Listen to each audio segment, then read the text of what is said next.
एक अंग्रेज के हाथों ही 150 अंग्रेजों को मरवा दिया था इसने, बंगाल के नवाब ने, मीर कासिम ने। कब से कब तक था बंगाल का नवाब? 1760 से और 64 तक। और जैसे पिछला वो नवाब बना था ना मीर जाफर, धोखा करके सिराजुद्दौला को हटा के खुद गद्दी पे बैठ गया था, ये मीर कासिम इसका जवाई था मीर जाफर का, और कमांडर भी था। ये इसको धोखा देके ये गद्दी पर बैठ गया। अब ये क्या थोड़ा सा चालाक व्यक्ति था, मतलब स्वाभिमान था इस व्यक्ति में, मीर कासिम ने। ये चाहता था, बोले यार अंग्रेज ऐसे तो अपने को जीने देंगे नहीं, और जब तक अपन ये अपनी राजधानी है मुर्शिदाबाद, यहां पर जब तक बैठे रहेंगे अंग्रेज बराबर दूरबीन लगा के अपने को देखते रहेंगे। अगर इन अंग्रेजों का मुकाबला करना है तो आज नहीं तो कल तो आमना सामना तो होगा। ऐसे में सैनिकों को तैयार करना पड़ेगा, सेना मजबूत करनी पड़ेगी। फिर अपने वाले लेके तलवार और भाले लेके भागते हैं, इनके पास में बढ़िया उन्नत क्वालिटी की बंदूक है, तोपें हैं, तो चेंज करना पड़ेगा अपने को। सबसे पहले तो अपन यहां से दूर जाएं। इसने राजधानी को चेंज किया और मुर्शिदाबाद से सीधे कहां चला गया? मुंगेर। और मुंगेर में इसने बंदूक बनाने का एक कारखाना लगवाया। बोले अपने को भी वैसी ही बंदूक चाहिए जैसे इन अंग्रेजों के पास में है, वो मैचलॉक गन्स बोला करते थे उसको, और वैसे ही बंदूक बनाने का इसने कारखाना लगवा दिया वहां पर मुंगेर में। बोले अपन भी वैसे ही ट्रेनिंग देंगे अपने सैनिकों को जैसे यूरोपियन देते हैं। बोले लेकिन ट्रेनिंग के लिए आदमी तो चाहिए, तो एक तो कोई जर्मन से इसने कोई व्यक्ति मंगाया था, वोल्टर मंगवाया, कोई वस्तु तो था नहीं, आदमी था वो, मतलब बुलवाया था। और इसके अलावा एक अर्मेनिया से एक व्यक्ति बुलाया था जिसको गुर्गिन खां की उपाधि दी थी। ये गुर्गिन खां उसका नाम नहीं है, ये उसको टाइटल दिया था इसने, मीर कासिम ने। अब यहां पर जब ये सारी चीजें कर रहा है तो अंग्रेजों ने दूरबीन थोड़ी सी बड़ी लगाई। बोले कहां गया भाई वो मीर कासिम बंगाल का नवाब, वो कहां चला गया? बोले साहब वो तो राजधानी बदल ली। बोले क्यों? बोले वो हो तो उधर वो मुंगेर में आजकल वहां बैठे हैं। बोले मुंगेर में क्यों? बोले साहब वो सुनने में आया कि वो अपने सैनिकों को यूरोपियन पद्धति से भी ट्रेनिंग दे रहे हैं आपकी तरह। इसके अलावा जो आप वाली वो बंदूक है ना मैचलॉक गन्स, बोले वो भी बनवा रहे हैं, वो गन्स भी बनवा रहे हैं।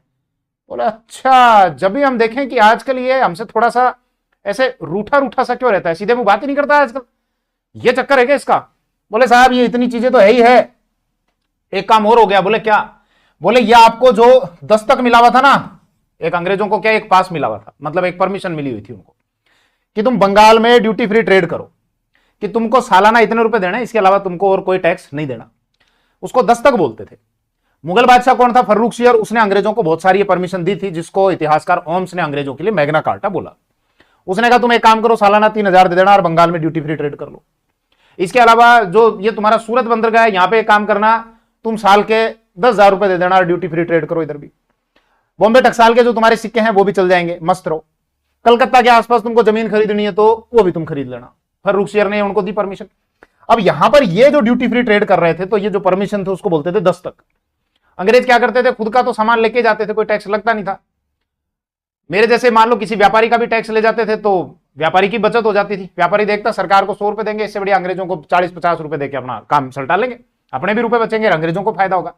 इसने मीर कासिम ने सोचा, बोले एक काम करते हैं, भाई सरकार तो कमा नहीं रही, अपनी आड़ में अंग्रेज कमाते जा रहे हैं, तो फिर अपन एक काम करते हैं, ये जो टैक्स है ना, इंटरनल टैक्स, ये सारे अपन माफ कर देते हैं। बोले सुनो भाई बंगाल के लोगों, अब तुम ये यहाँ के जो व्यापारी है ना, तुमको भी कोई टैक्स नहीं देना, मस्त रहो।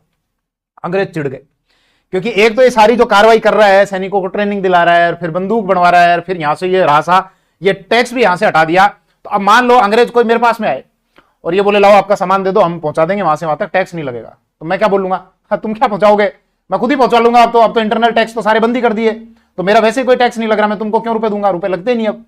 तो अंग्रेजों की जो निजी आय होती थी ना, ईस्ट इंडिया कंपनी के जो अधिकारी थे उनकी निजी आय थी, वो निजी आय उनकी बंद हो गई, उनका दिमाग खराब। यहां पटना का एक अधिकारी था जिसका नाम था एलिस। अभी नाम ऐसे देखो, एलिस, टॉमी, ये मिलते जुलते से नाम है। तो एलिस ने कर दिया अटैक इधर ये पटना की तरफ ये गया और पटना की तरफ उसने कर लिया कब्जा।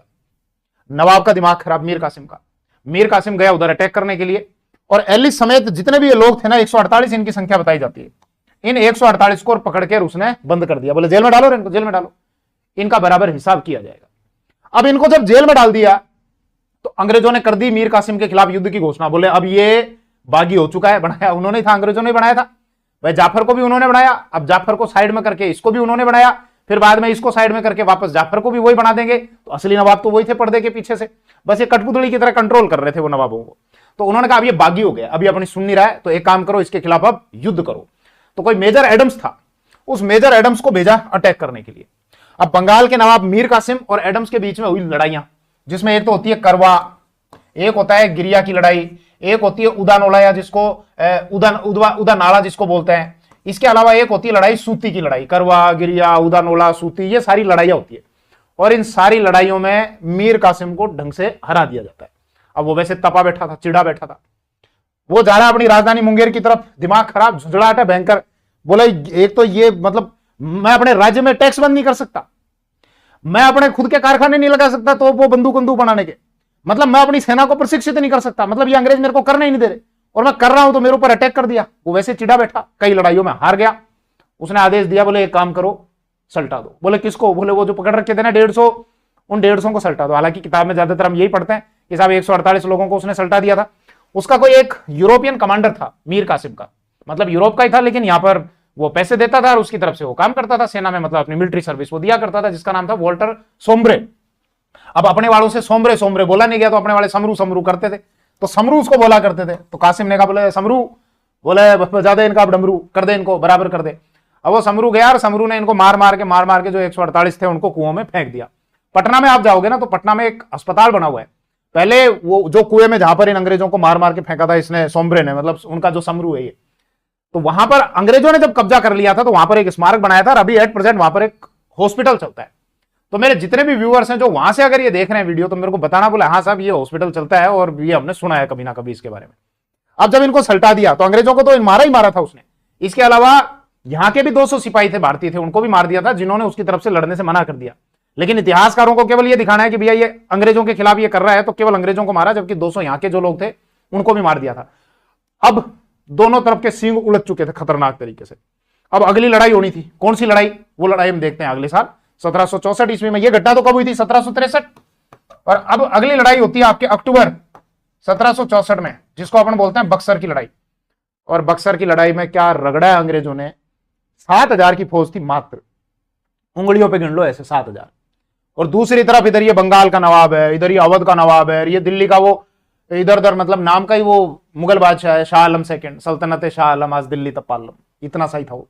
ये तीनों एक तरफ थे, 40 से 50 हजार की फौज थी, लेकिन इन 7000 ने क्या रगड़ा है इनको, क्या धोया, बुरे तरीके से पराजित किया। मीर कासिम भागा जंगलों में, इधर ये अवध का नवाब भी भाग लिया, कई लंबे टाइम तक भटकता रहा, भागता रहा, अंग्रेजों ने फाइनली इसको पकड़ लिया।